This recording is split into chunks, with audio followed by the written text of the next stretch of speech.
अभी तक आपने अतीक अहमद मामले में अतीक अहमद की पत्नी अतीक अहमद के बेटे को लेकर तमाम खुलासे सुने होंगे, लेकिन आज की अपनी इस रिपोर्ट में बताएंगे अतीक अहमद की होने वाली बहू के बारे में। जी हां, माफिया अतीक अहमद अपने साम्राज्य का विस्तार करने की तैयारी में जुटा था। उसने पश्चिमी यूपी को लेकर प्लान बनाया था कि यहाँ की जिम्मेदारी उसका बेटा असद संभालेगा।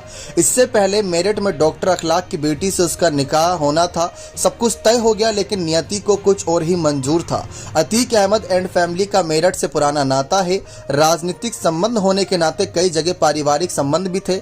इसी को आधार बनाते हुए अतीक अहमद ने यहां प्रॉपर्टी में निवेश शुरू कर दिया।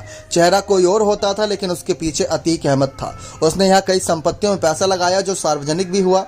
वर्तमान में उसका काफी पैसा हापुड़ रोड पर तैयार किए जा रहे बड़े गोदाम पर लगा था। यहाँ कोल्ड ड्रिंक का स्टोर बनाया गया, जिसकी देखरेख की जिम्मेदारी अतीक के बहनोई डॉक्टर अखलाक पर थी। बीच बीच में असद का यहाँ आना जाना शुरू हुआ और उसके भी दोस्तों की फेरिस्त लंबी होती गई। इसी के चलते तय किया गया कि नेटवर्क पश्चिमी उत्तर प्रदेश में फैलाया जाएगा और असद पर इसका पूरा जिम्मा होगा। तो वहीं अतीक अहमद की बहन का निकाह मेरठ में नौचंदी थाना क्षेत्र के भावनीगर निवासी डॉक्टर अखलाक से हुआ था। कहने को डॉक्टर अखलाक चिकित्सक था, लेकिन अतीक के नेटवर्क में खासी भूमिका थी। यहाँ अतीक अहमद, असद और परिवार के अन्य सदस्यों का काफी आना जाना था। डॉक्टर अखलाक यहाँ उसका पूरा काम संभाल रहा था।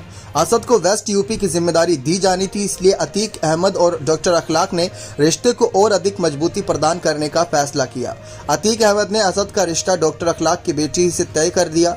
उनका मानना था कि रिश्तेदारी के सहारे मेरठ में रहकर असद आसानी से वेस्ट के नेटवर्क को संभाल सकेगा, लेकिन नियतियों कुछ और मंजूर था। अतीक अहमद की बहू घर पर आती इससे पहले अतीक अहमद, असद, अशरफ, ये तीनों कहीं ना कहीं पूरी तरीके से इस दुनिया को छोड़ चुके हैं। ये बहुत बड़ा एक मामला घटित होता नजर उत्तर प्रदेश के इतिहास में ये चर्चाओं का विषय बना हुआ है। लेकिन शाइस्ता परवीन की भी तलाश अभी भी जारी है और इन सब के बीच यहाँ पर बहू को लेकर चर्चा शुरू हो गई है कि आगे क्या कुछ होता नजर आएगा। बने रहे चैनल के साथ ऐसी और तमाम जानकारियों के लिए बहुत बहुत धन्यवाद।